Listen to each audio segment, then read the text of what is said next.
Assalamualaikum Ustaz. Waalaikumsalam warahmatullahi wabarakatuh. Semoga Ustaz selalu dalam lindungan dan rahmat Allah Subhanahu wa taala. Amin. Semoga Allah memberikan perlindungan dan rahmat kepada Anda dan keluarga lebih baik dari apa yang Allah berikan kepada kami, dan kita diberikan pancaran kemuliaannya. Ustaz, sebelumnya saya minta tolong penjelasan tentang menikah dengan sepupu. Apa di dalam Islam diperbolehkan? Kalau memang dibolehkan, saya mohon penjelasannya Ustaz. Karena saya ada berhubungan dengan sepupu.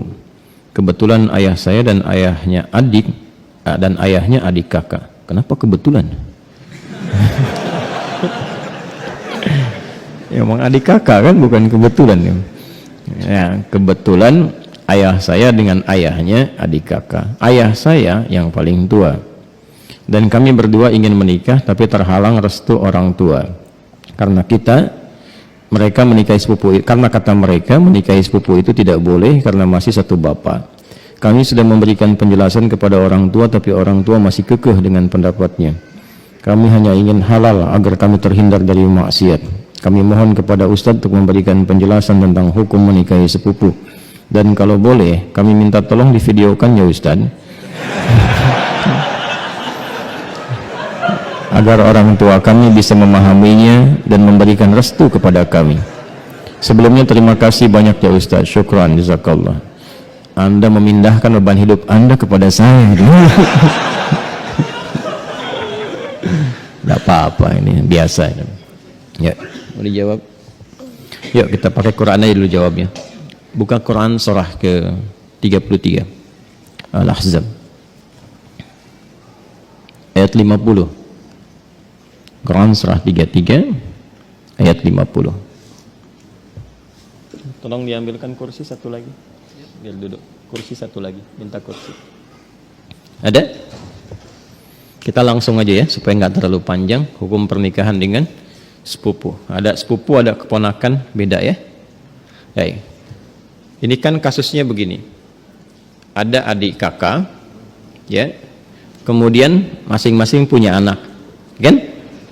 Anaknya ini saling punya rasa, ya, saling mencintai. Baik ya, masih ingat yang pernah saya sampaikan? Bukan 2 tahun lalu, kemarin malam Jumat, ya, baik ya. Dan rasa ini ingin disalurkan dalam bentuk yang halal untuk pernikahan. Menikahi yang yang dicintai, menikahi yang dicintai itu harapan. Tapi mencintai yang dinikahi itu kewajiban. Jelas? Baik ya? Nah, sekarang ada harapan enggak untuk menikahi yang dicintai itu? Dia punya rasa cinta antara sepupu ini, ya, anak dengan anak, maka boleh enggak hukum nikahnya? Yuk kita lihat di Quran ya, surah ke-33 ayat 50. Ada ayatnya? Dibaca.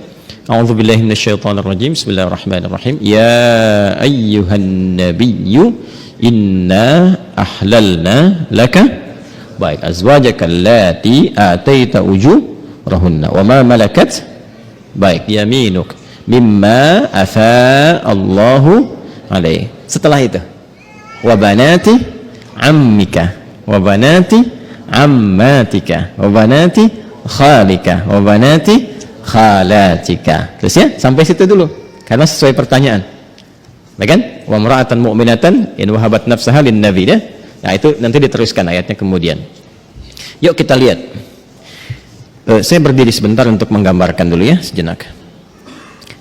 Wahai Nabi sallallahu alaihi wasallam, dengan keagunganku kata Allah, dihalalkan bagimu untuk menikahi perempuan-perempuan yang kualifikasinya dibenarkan secara agama. Terus ya? Sepanjang engkau siapkan pula, ya, mahar yang engkau siapkan. Kemudian juga dibolehkan dengan kualifikasi-kualifikasi tertentu. Jadi dalam pernikahan itu ada yang tidak diperkenankan menikah, ada yang dibolehkan menikah.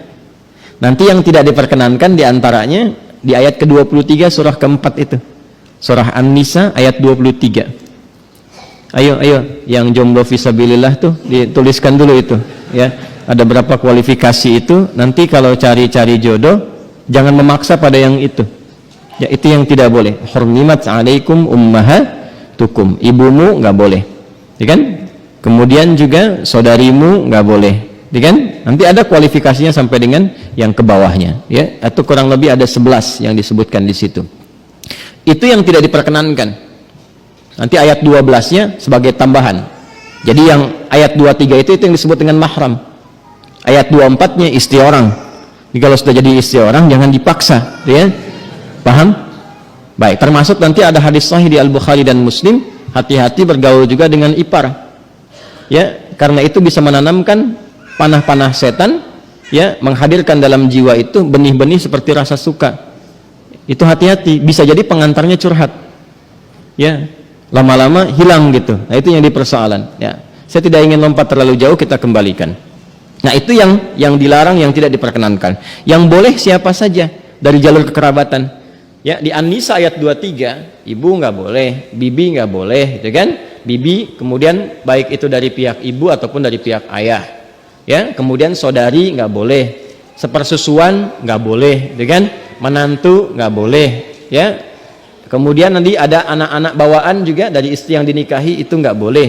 Menyatukan, ya, adik kakak itu nggak boleh. Baik, istri orang itu nggak boleh. Di luar itu yang boleh apa? Ya, di luar itu yang boleh apa? Teruskan. Satu, kalau dari jalur kekerabatan yang paling dekat, anak paman. Baik, ya. Obanati ammika. Anak paman berarti sepupu kan? Ya kan? Baik.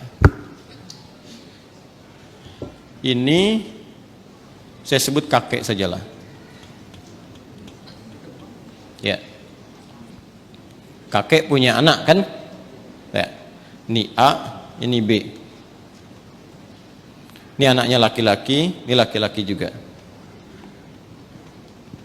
Oke? Sudah. Ini ayah lah ya, untuk memudahkan. Ini bapak.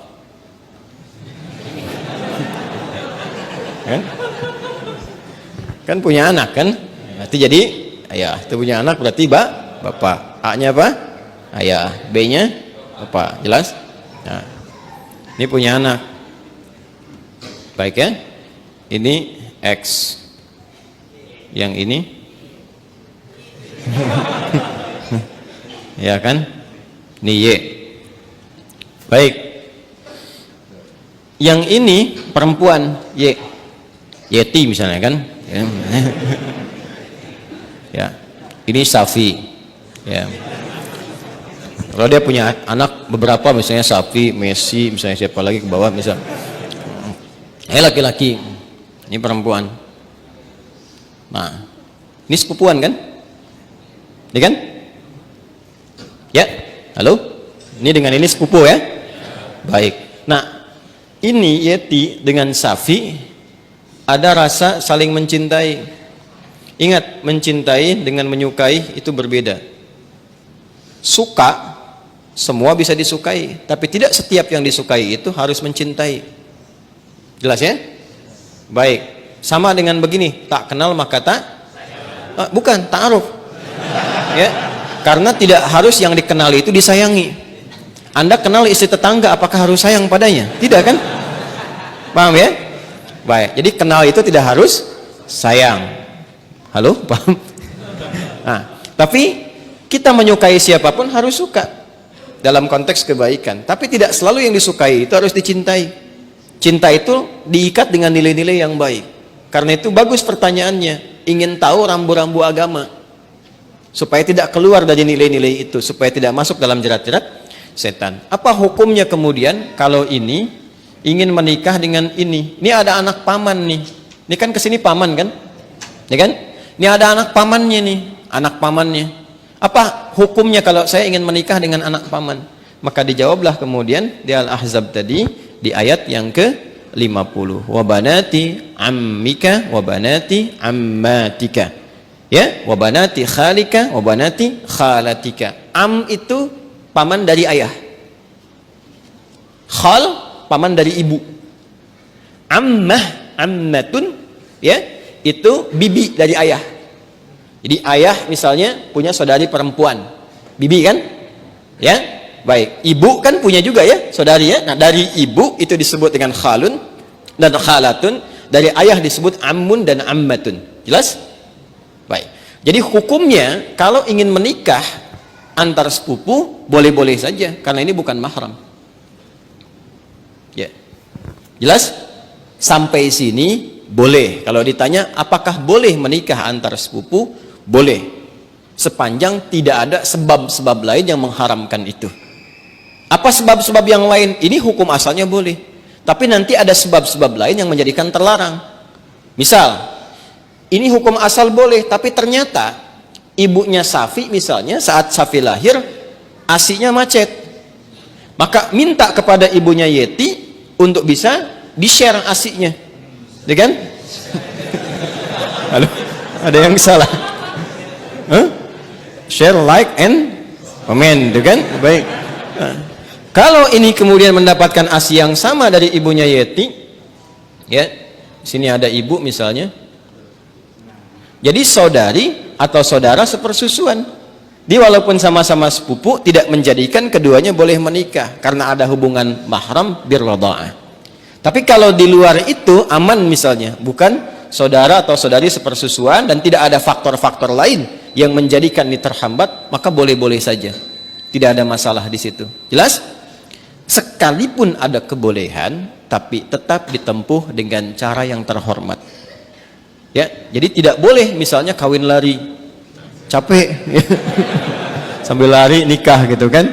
Tidak, jangan. Tetap sekarang cari cara untuk memahamkan dengan cara yang baik dan bermohon kepada Allah. Kalau memang diniatkan ibadah, niat ibadah dengan cara yang benar, dengan cara yang baik, sifatnya nanti akan dibimbing oleh Allah dengan cara yang baik. Ada doanya untuk melembutkan hati orang tua misalnya, ditampakkan nilai-nilai kebaikan. Jadi kalau ada penolakan dengan karakter, dibalas dulu dengan akhlak. Biasanya akhlak itu melembutkan hati. Ya, Anda misalnya datang kepada ibu, ibu nolak, nggak usah yang itulah, cari yang lain misalnya kan. Dan Anda merasa itu baik buat Anda misalnya, taat dulu aja pada ibu, jangan dibantah dulu. Nggak usah pakai tapi walaupun meskipun, udah ya, taati saja dulu. Begitu Anda taati baik, lalu tampakkan nilai-nilai kebaikan, doa sampai lembut hatinya. Ya, demikian calon pasangan juga nanti mendoakan juga, memberikan akhlak yang baik. Ketika kelembutan itu ada, maka cara kita kemudian berkomunikasi akan berbeda dan hasilnya tidak sama dengan yang pertama. Paham sampai sini? Baik. Jadi jangan bergantung ya yang bertanya pada video ini untuk dibawa kepada orang tua. Ya. Ini jawaban Ustadz Adi misalnya, tidak ya. Bagi saya tetap hukum aja yang didahulukan. Ini hukumnya boleh, tapi akhlak itu yang diutamakan. Paham sampai sini? Baik. Nah, supaya tidak keliru memahami, kalau kita teruskan itu ada kalimat khalisatan laka min dunil mu'minin. Ada kekhususan untukmu. Teruskan ayatnya deh, teruskan ayatnya. Yang berlaku khusus selain bagi orang-orang beriman yang lain dari kalangan umatmu. Itu yang dimaksudkan itu yang sebelum ayat itu, yaitu setiap perempuan yang menyerahkan dirinya untuk dinikahi. Itu kekhususan bagi Nabi SAW. Ya, jadi ada sifat yang spesial bagi Nabi ketika berhijrah. Ada di antara sahabat-sahabat mulia beliau itu yang kemudian meninggal dunia, meninggalkan anak-anaknya, ada istri dan keluarganya. Ya, kemudian Nabi diperintahkan oleh Allah Subhanahu wa taala bagi perempuan-perempuan tertentu khusus, jika Nabi meridainya, akhlaknya, kemuliaannya, kebaikannya, support untuk dakwahnya, dan dia datang untuk menyerahkan dirinya untuk dinikahi, boleh-boleh saja, silahkan gitu kan. Atau perempuan-perempuan umum, dalam arti bukan yang telah bersuami ditinggal, meninggal dunia ya, yang masih status single dan sebagainya, yang Nabi ridai kualifikasinya, boleh dinikahi. Sedangkan dalam standarnya kan mesti ada wali kan. Nah, kalau bagi Nabi itu khusus. Ya, bagi Nabi khusus, tidak berlaku umum. Jadi nanti harus pandai baca-baca ayat. Ada yang khusus untuk Nabi, ada yang umum berlaku untuk umatnya. Di ayat ini ada dua kualifikasi. Ada yang umum sifatnya seperti menikah antar sepupu itu, ada yang khusus sifatnya seperti perempuan yang datang sendirinya untuk minta dinikahi. Jadi nggak boleh misalnya ada ustadz, ada dari akhwat datang, ustadz silahkan nikahi saya. Ya, misalnya kan, itu. Walinya mana? Nggak apa-apa, saya jadikan Allah sebagai wali saya. Dia, nah itu nggak boleh. Paham ya? Itu nggak boleh hukumnya. Jelas? Nah, itu diantaranya ditemukan karena ini ada kisah kenapa ayat ini turun. Salah satunya kisah Sayyidah Maimunah Al-Ansariyah. Ya, ada kisah menyebutkan demikian. Ada kisah menyatakan Zainab Al-Ansariyah datang kepada Nabi sallallahu alaihi wasallam menyerahkan diri beliau untuk dinikahi. Jika memang ada nilai-nilai kebaikan yang bisa disupportkan untuk dakwah Nabi, maka direspon dengan turunnya ayat ini. Itu yang disebutkan oleh Imam Ibnu Jarir At-Tabari dalam tafsirnya, ya, tafsir At-Tabari atau Jami' Al-Quran di jilid yang ke-12 halaman 29.